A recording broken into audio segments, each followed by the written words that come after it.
یعنی مسلمان مغلوب ہو چکے تھے. بے شمار علماء کرام کو تختہ دار پلٹ کہ باطل قوتیں بھیڑ بکریوں کی طرح آگے بھاگ نکلیں اور کبھی واپس نہ آئیں. یعنی آپ کو پتہ ہے نا کہ یہ جو 25 اگست کا یعنی میری احادیث کو تعویل کی کینچی سے ٹکڑے ٹکڑے کر رہا ہے، تم خاموش بیٹھے ہو. یعنی یہ سوال تھا، واپس جاؤ اور اس فتنے کا سدے باب. الحمدللہ رب العالمین والصلاة والسلام علی سید الانبیاء والمرسلین. تمام دیکھنے والوں کو جنید اقبال کی جانب سے انتہائی محبت کے ساتھ السلام علیکم. ناظرین کرام، آج کا ویلاگ بہت اہم ہے کیونکہ آج انشاءاللہ محافظین ختم نبوت کے حوالے سے ایک ایسے محافظ کہ جنہوں نے اپنی زندگی میں قادیانیت کی قبر پہ، یا یوں کہہ لیجئے قادیانیت کے تابوت پہ آخری کیل ٹھوک کے اس کی قبر کو مکمل طور پہ زمین بوس کر کے رکھ دیا تو غلط نہ ہوگا. یہ ذہن میں رہے کہ آج ہمارے یہاں نوجوان چونکہ بڑا ختم نبوت کے حوالے سے اف اگر مگر پرم تو بٹ لیکن کا سہارا لیتے ہیں. میرا وجدان یہ کہتا ہے صاحب کہ یہ وہ معاملہ ہے، یعنی یہ وہ محافظین ہیں پوری دنیا میں ختم نبوت کے جن کو براہ راست گنبد خضرا کے مکین کراس چیک کرتے ہیں، ان کو اوور لک کرتے ہیں، ان کی نصرت کرتے ہیں، ان کی مدد کرتے ہیں، ان کی تائید کرتے ہیں. اور یہ بھی ذہن میں رکھیے گا کہ اگر عقیدہ ختم نبوت آپ کے وجود کا حصہ نہیں ہے تو ایسے وجود کو اڑا کے پھینک دیجیے. اگر عقیدہ ختم نبوت کی محافظت آپ کے دل کے اندر پیوست نہیں ہے تو ایسے دل کو نکال باہر پھینکیے. اور اگر عقیدہ ختم نبوت کی محافظت آپ کے ایمان کا حصہ نہیں تو ایسے ایمان کو ہوا میں اڑا دیجیے، کیونکہ آپ کا ایمان پھر مکمل طور پہ فارغ ہے. لہٰذا آج بر صغیر پاک و ہند کی اس عظیم ترین ہستی کی بارگاہ میں چلتے ہیں جو انتخاب نگاہ مصطفیٰ صلی اللہ علیہ وآلہ وسلم ہیں، جن کو اپنی ناموس و ختم نبوت کی محافظت کے لیے خود گنبد خضرا کے مکین نے چنا، جو 1859 عیسوی سے لے کر 1937 عیسوی تک علم کے شاہکار بن کے، فتنوں کے خلاف دو دھاری تلوار بن کر، درویشی کی قبا پہن کے، عشق رسول و عشق اہل بیت و عشق صحابہ و عشق اولیاء کی ایک جہاں بسا گئے، جو مہر تھے مگر عشق مصطفیٰ، غلامی مصطفیٰ، جانثاری مصطفیٰ، فداکاری مصطفیٰ، وفاداری مصطفیٰ صلی اللہ علیہ وآلہ وسلم کی مہر تھے، جو نام علی کی نسبت سے دین کے مددگار اور فتنوں اور گستاخوں کے خلاف کھلی للکار بھی تھے، اور جو سید ہونے کے ناطے اپنے جد کی ناموس کے محافظ بھی تھے، جو شاعر ہونے کی حیثیت سے عشق مصطفیٰ صلی اللہ علیہ وآلہ وسلم کے سمندر میں غوطہ زن بھی تھے، اور عالم ہونے کی حیثیت سے شریعت کے پرچم کو اٹھا کر سربلند بھی تھے، جو مفسر ہونے کی حیثیت سے قرآن کے اصل مفاہیم کے نگہبان بھی تھے، اور محدث ہونے کی حیثیت سے قول رسول صلی اللہ علیہ وآلہ وسلم کے صحیح ترجمان بھی تھے، جو عابد ہونے کی حیثیت سے پوری رات اپنے رب کے حضور حاضر رہنے والے مسلمان بھی تھے، اور سخی ہونے کی حیثیت سے غریبوں، ناداروں، بے سہاروں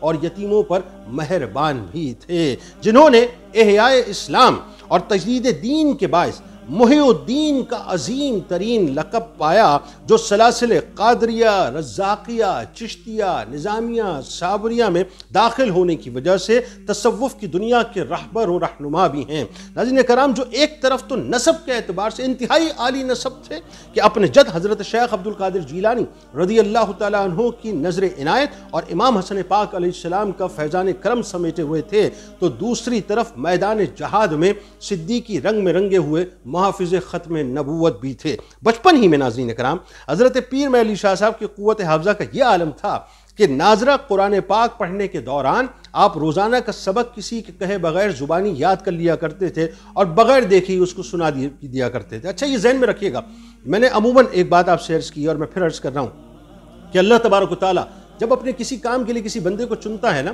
تو پھر اس کو اضافی صلاحیتوں سے نوازتا ہے. وہ اضافی صلاحیتیں اللہ تبارک و تعالیٰ نے حضرت پیر میں علی شاہ صاحب رحمۃ اللہ علیہ کو عطا کی تھیں، حتیٰ کہ جب ناظرہ آپ کا مکمل ہوا تو اس وقت آپ کو پورا کا پورا قرآن پاک الحمدللہ حفظ ہو چکا تھا. بچپن ہی میں ناظرین طبیعت کا یہ عالم تھا، چونکہ خمیر عشق مصطفیٰ صلی اللہ علیہ وآلہ وسلم اور عشق الہی سے اٹھا ہوا تھا، تو کیفیت یہ تھی کہ ذوق عبادت کی وجہ سے طبیعت جو ہے وہ آپ کو ویرانوں میں لے جایا کرتی تھی، آپ ویرانوں میں جا کے عبادت کیا کرتے تھے. گزرتے وقت کے ساتھ ساتھ تمام علوم پر آپ نے مکمل دسترس حاصل کی. ماہ شریعت، مہر طریقت حضرت پیر میں علی شاہ صاحب رحمۃ اللہ علیہ وہ با کمال اور بے مثال ہستی ہیں جن کو اللہ تبارک و تعالیٰ نے، مجھے ایسا لگتا ہے، میرا وجدان یہ کہتا ہے کہ ایک خاص مشن کے لیے خاص اہتمام کے ساتھ بھیجا. یعنی اب ذہن میں رکھیے، اور یہ تاریخ کا حصہ ہے اور ظاہر ہے اسے کوئی فراموش نہیں کر سکتا کہ 1857 کی جنگ آزادی ہو چکی تھی اور مسلمان ایک انتہائی नाजुक तरीन दौर से गुजर रहे थे। अंग्रेज़ों ने हिंदुस्तान पर मुकम्मल तौर पर अपना कब्जा जमा रखा था। मगरिब की बेहयाई और नापाक अज़ाइम मुसलमानों पर अपने नज़रियात के अफरीद की सूरत में मुकम्मल तौर पर छा गए थे, यानी मुसलमान मगलूब हो चुके थे। बेशुमार उलमाए कराम को तख्ता-ए-दार पर लटका दिया गया। यानी ये पाकिस्तान हमें ऐसे नहीं मिला, ये दीन भी हमें ऐसे नहीं मिला साहब। और ये भी ज़हन में रखिएगा, ये जो अकीदा ख़त्म नबूवत की जो मुहाफ़िज़त है ना, ये भी ऐसे नहीं हो रही साहब। इसके पीछे बड़ा खून मौजूद है, बहुत मुबारक खून मौजूद है। कई मुसलमानों ने अपनी जानों के नजराने पेश किए, और मुसलमानों पर तो बिलखुसूस उस ज़माने में जुल्म व सितम आम हुआ करता था। अब हुआ ये कि मिर्ज़ा ग़ुलाम अहमद क़ादियानी को बाकायदा एक झूठे नबी की हैसियत से लॉन्च करना भी अंग्रेज़ की साजिश थी। उसको बाकायदा तैयार करके लॉन्च किया गया। उस पुरफितन दौर में भी नाज़रीन, जिन औलिया कराम ने दीन इस्लाम की सरबलंदी और मिशन का काम जारी रखा हुआ था, उस अजीम तरीन फहरिस्त में अल्लाह तबारक व तआला ने अपने महबूब सल्लल्लाहु अलैहि वसल्लम के ख़ानदान से ऐसी हस्ती को पैदा फरमाया जो क़यामत तक के लिए मुसलमानों के ईमान के पासबान भी बने और ख़त्म नबूवत और ताज़ीम व तौक़ीर रसूल अरबी सल्लल्लाहु अलैहि वसल्लम का परचम भी जिन्होंने बुलंद किया। यानी ये मर्द आहन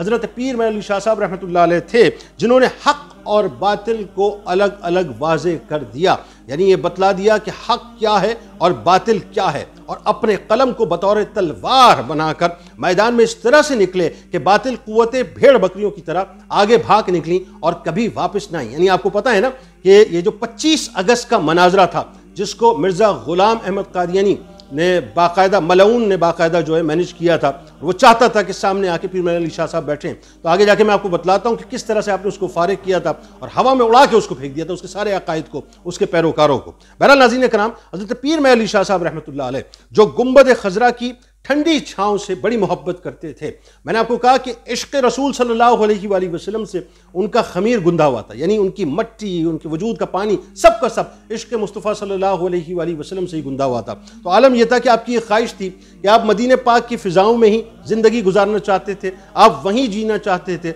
और मदीने पाक ही में मरना चाहते थे। लेकिन कुदरत ने, चूँकि ज़ाहिर कुदरत के अपने फ़ैसले होते हैं, कुदरत ने आपको एक दूसरे मिशन के लिए तैयार किया था। आपको वो ताकत, वो क़ुव्वत, वो नुसरत अता की थी कि जिसके ज़रिए से आप मिशन मुस्तफ़ा सल्लल्लाहु अलैहि वसल्लम, बल्कि यूँ कहिए कि मुहाफ़िज़त ख़त्म नबूवत के सिपाही बन के आपको बाकायदा तैयार करके भेजा जाना था। तो सिलसिला ये हुआ कि आपको उस कबील में शामिल होना था जो कबील सिद्दीक़ अकबर रदी अल्लाह ताला अन्हु की है। यानी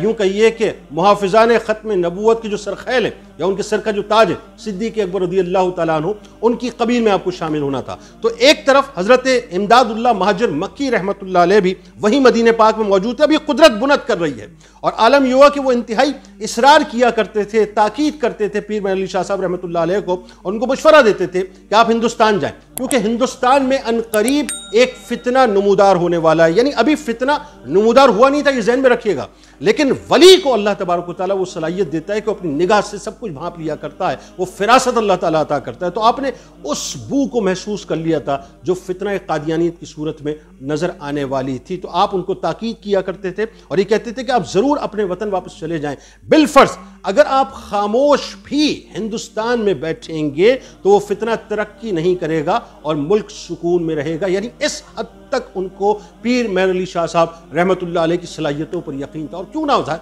आले रसूल सल्लल्लाहु अलैहि वसल्लम है, और फिर सरकार अलैहिस्सलाम का भी तो उसमें इज़्न शामिल है, उनकी भी तो नुसरत शामिल, उनकी भी तो ताईद शामिल। मैं आपको बतलाता हूँ। यानी दूसरी तरफ ये हुआ कि गुंबद खज़रा के मकीन ने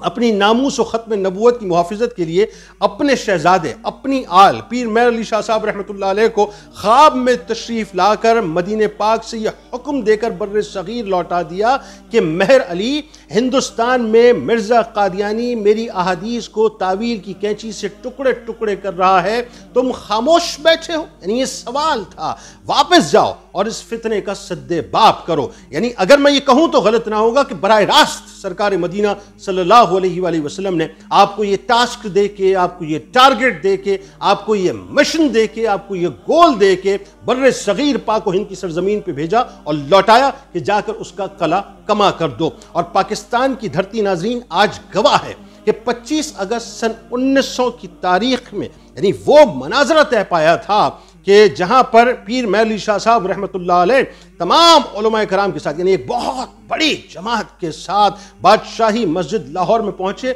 लेकिन मिर्ज़ा गुलाम अहमद कादियानी को आपके सामने आने की जुर्रत न हुई, उसके पैरोकारों को आपके सामने आने की जुर्रत न हुई। साथ साथ आप रहमतुल्लाह अलैह ने अपनी तहरीरों की तलवार से इस फितने को मुकम्मल तौर पर उड़ा के रख दिया, उसको ज़मीन बोस करके रख दिया। और ये कैसे ना होता साहब, इस मुस्तफ़वी शेर ने अपने जद की ख़त्म नबूवत की मुहाफ़िज़त करते हुए अपने कलम, अपनी रूह, अपनी ज़ुबान, अपने वजूद से कादियानियों के जितने भी यूँ कहिए कि बातिल अकायद थे उसकी इमारत को ज़मीन बोस कर दिया, क्योंकि नुसरत मुस्तफ़ा सल्लल्लाहु अलैहि वसल्लम आपके साथ शामिल थी। बल्कि चश्मे फलक ने सादात के घराने के इस चश्मे चराग को उस रंग हैदरी में देखा कि पूरे हिंदुस्तान में ख़त्म नबूवत की मुहाफ़िज़त के लिए एक ऐसी अजीम तहरीक ने उसके बाद जन्म लिया जिसकी कोई नज़ीर नहीं मिलती। और आप जहन में रखिए, फिर वो जो 53 की तहरीक हो या 74 की तहरीक हो, और उसके बाद ज़ाहिर है उनको जो है बाकायदा काफिर करार दिया जाना, ये सब कुछ उन औलिया कराम का फैज़ान है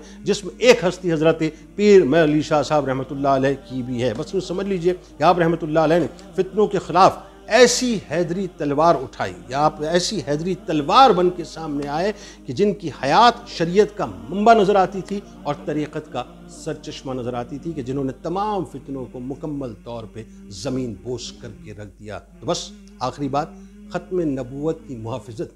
अगर इस क़ल्ब के अंदर नहीं है, इस वजूद में नहीं है, तो फिर ये वजूद भी फ़ारिग़ है, ये क़ल्ब भी फ़ारिग़ है, फिर ये ईमान भी फ़ारिग़ है। इस दुआ, इस उम्मीद, इस यकीन के साथ अल्लाह ताला आपका, हमारा, हम सबका हामी वासिक़। अल्लाह हाफ़िज़।